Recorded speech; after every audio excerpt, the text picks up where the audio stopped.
Tous les dimanches, c'était un derby. Alors, derby devant 2000 personnes, minimum. Ouais, un derby, ça jouait dur. Hein. Derby, tu voyais que dalle. Hein. Parti une fois au but, il m'a mis la main derrière la tête. Hein. Je suis parti en avant comme ça, et puis il m'a déboîté le bras. Terminé.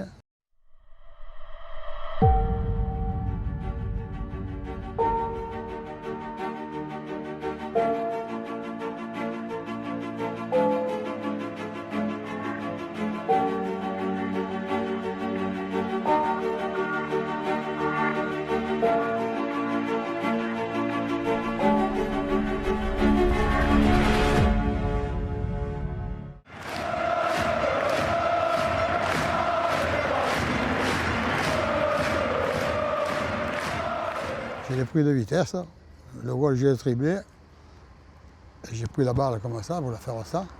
Il est venu à côté de moi. Et il me dit, tu vois ce que tu as fait, tu viens de marquer le but. Tu as la chance que tu es jeune, parce que moi j'aurais fait un retourné, ça m'a resté marqué ça. Un retourné, je te lève à la tête. Oh, il dit, oh, il est fou ce type. Ah ben ça faisait partie du. Ça faisait partie du folklore. Hein. Ah, surtout qu'on ne se faisait pas de cadeaux. Hein. Ouais, il y en avait un derrière, il était méchant, comme moi. On m'a toujours dit que j'étais méchant. Mais... Vous n'êtes jamais rendu compte? Non. J'étais un gagneur. On se voit maintenant, on est amis, mais avant on n'était pas amis. Hein. C'était vraiment, c'était les derbies, c'était la rivalité.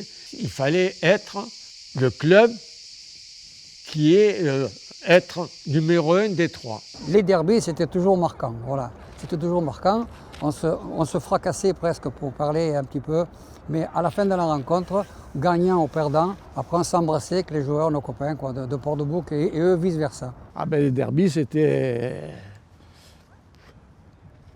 On se rendait un peu les coups, quoi.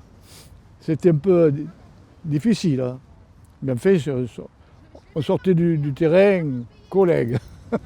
Il y avait Château-Gombert, il y avait Marignan, il y avait toute la région. Mais c'était tout on n'avait pas de véhicule, on était pauvres. C'était vraiment... Une fois, tu sais pas ce qu'ils avaient fait? On n'avait rien pour y aller. Ils sont allés chercher le camion de Gontero, qui était plein de sable, plein de choses. Monter sur le camion, tu te rends compte, monter sur le camion pour aller jouer à Marignan. Il faut, toi. Tu fais ça maintenant, le type était un coup de fusil. Le premier match que j'ai fait contre Machem, moi, on l'a perdu, hein, contre Port-de-Bouc. Le premier match que j'ai fait, là, on l'a perdu. Hein. C'était meilleur que nous. Hein. À l'époque, c'est simple. Il y avait première et deuxième division pro, CFA, championnat de France amateur, qui était donc la troisième division.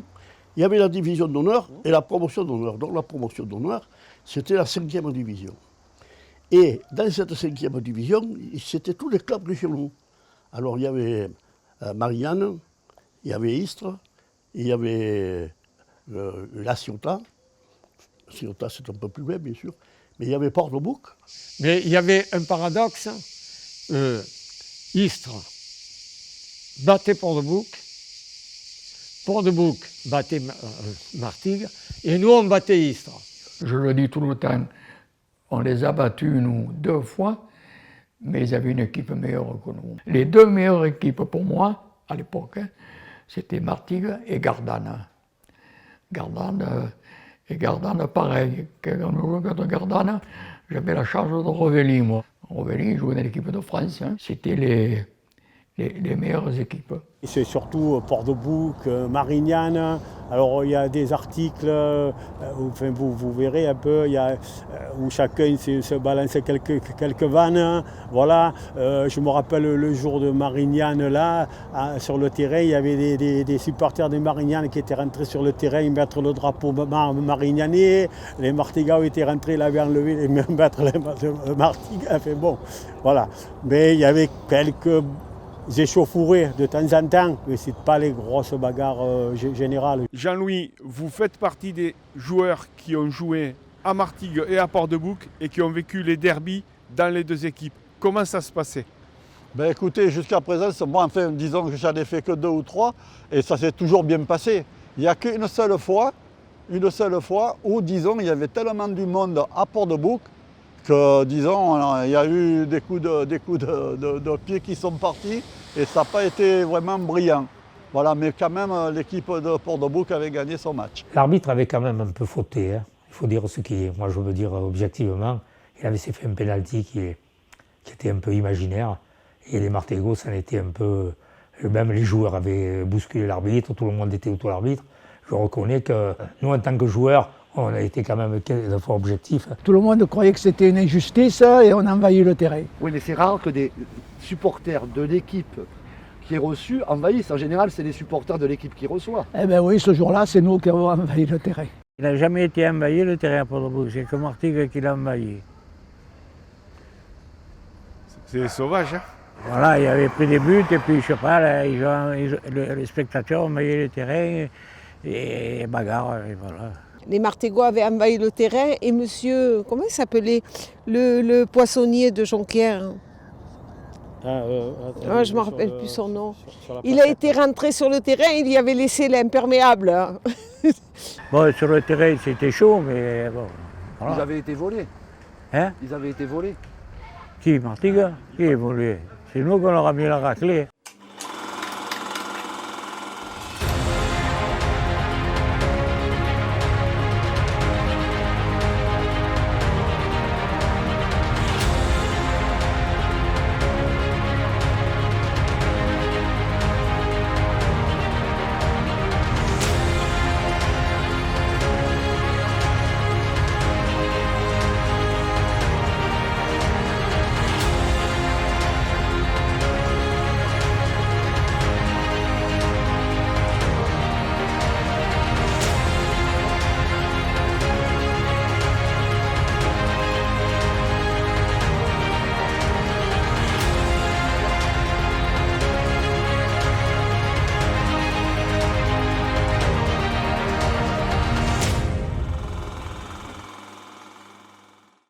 Quand vous êtes revenu jouer à Chaves avec Marignane, vous entendiez des noms d'oiseaux ou...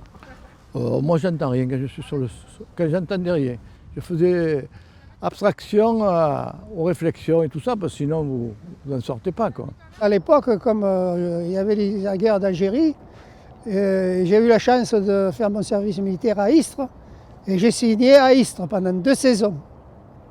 À Istres. Et je me souviens d'un derby Martigues-Istres, où j'ai entendu toutes sortes de colibés, casse-lui la jambe, vous savez, Martigues-Istres fait ci, là, voilà. Ça, c'était l'ambiance qu'il y avait. Est-ce que ça posait un problème de passer du FCM à la CPB? Pour moi, non. C'est vrai, j'ai quitté avec l'équipe de Martigues, mais disons que à Port-de-Bouc, ils étaient au courant puisqu'ils me voulaient. Donc je suis allé là-bas, j'étais accueilli et vraiment j'ai passé vraiment 5 ans avec eux où vraiment c'était un plaisir. Puis il y a des joueurs de Port-de-Bouc qui sont allés à Martigues. C'était pas courant, mais Martigues tenait. Il y avait Sucré qui tenait à prendre lui. Il y avait des entraîneurs après qui effectivement savaient qu'il fallait prendre des... Mais quand c'était le terroir, personne ne bougeait. Hein. Quand c'était un entraîneur du terroir, il ne prenait pas les gens d'à côté. Hein. Urard, par exemple, il n'allait pas chercher un joueur à Port-de-Bouc, hein, je veux dire. Et la Tri, il n'allait pas prendre un joueur de Martigues. Mais après, quand il est venu des entraîneurs ailleurs, ils ont commencé à prendre des joueurs pour... D'ailleurs, Martigues a eu après la meilleure équipe. Hein. Et Martigues, c'était plus le public. Et bon, j'étais placé pour le savoir. Je travaillais à la BP.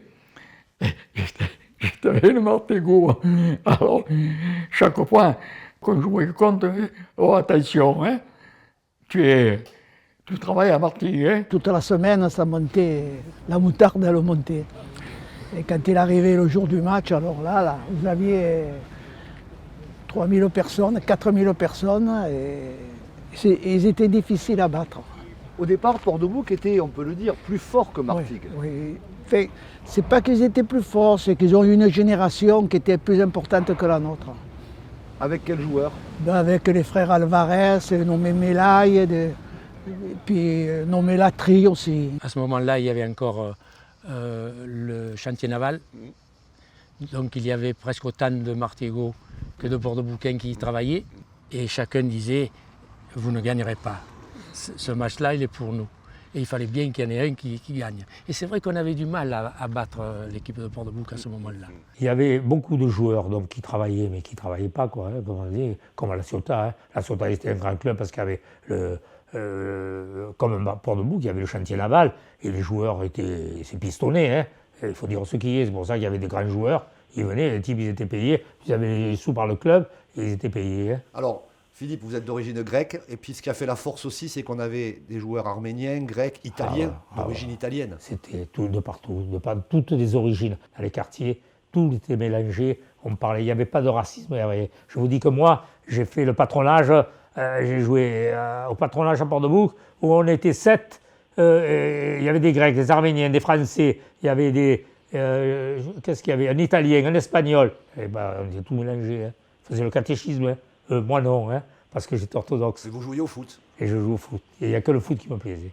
Ces rivalités donc, de l'étang hein, que vous avez connues, quand vous êtes arrivé à Martigues, on n'a pas dit c'est un Marignanais? Absolument pas, absolument pas.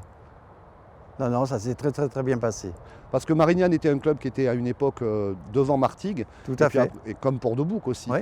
Et puis après, c'est Martigues qui est devenu... C'est Martigues qui est passé devant. Martigues-Port-de-Bouc, Martigues-Marignane, Martigues-Gardanne, Martigues-Biver. Bon, c'était à l'époque de Chave. Moi, je les ai vécus comme Martigues-Port-de-Bouc. Dans les années 60. Moi, même en 60, quand on a gagné la Coupe Gambardella, nous, les Tétrouans, il y avait Bro, Jacques Augustin et moi, on était en division d'honneur. Et division d'honneur, il y avait Port-de-Bouc et il y avait Marignane. Alors je vois qu'il y avait des Martégaos dedans. Oui, les Martégaos, il y a Jaime Pérez. Ouais. Bon, lui, il habite à la Couronne, mais il est Daniel Dax. Il y a René Pecchi. Mosfa, le président. Bon, c'est des Marseillais. Vincent Caserta, qui était président de Martigues. Encore un Martégao. Bon, moi, je sais pas, je suis Port-de-Bouquet, moi, mais en fait, j'ai joué à Martigues. Mais ces rivalités, elles étaient fortes. Ouais, mais à cette époque-là, déjà, ça s'est estompé un peu, parce que je jouais pas au même niveau, tu vois. Des fois, il y a des rivalités parce que je jouais au même niveau aussi. À l'époque, je jouais une division d'honneur dans le même groupe, tu vois. Mais malgré la rivalité, on est quand même des voisins, Port-de-Bouc et Martigues. Ouais, mais à l'époque, c'était la guerre. Hein. C'était la guerre. Ouais. Sur le terrain, les arbitres avaient du mal. Hein. Ça a été une période extraordinaire, moi je dirais. Je me souviens d'une année en division d'honneur où il y avait dans le même groupe Marignane, il y avait Port-de-Bouc, donc, l'équipe de Martigues, et puis il y avait Istres qui était en train de faire sa remontée. Là. Il y avait ces 4 équipes locales dans le même groupe de DH et ça a fait une année extraordinaire avec des derbies, on se connaissait tous, ça faisait des matchs super engagés, il y avait du monde au stade, ça a été vraiment beaucoup de plaisir à partager.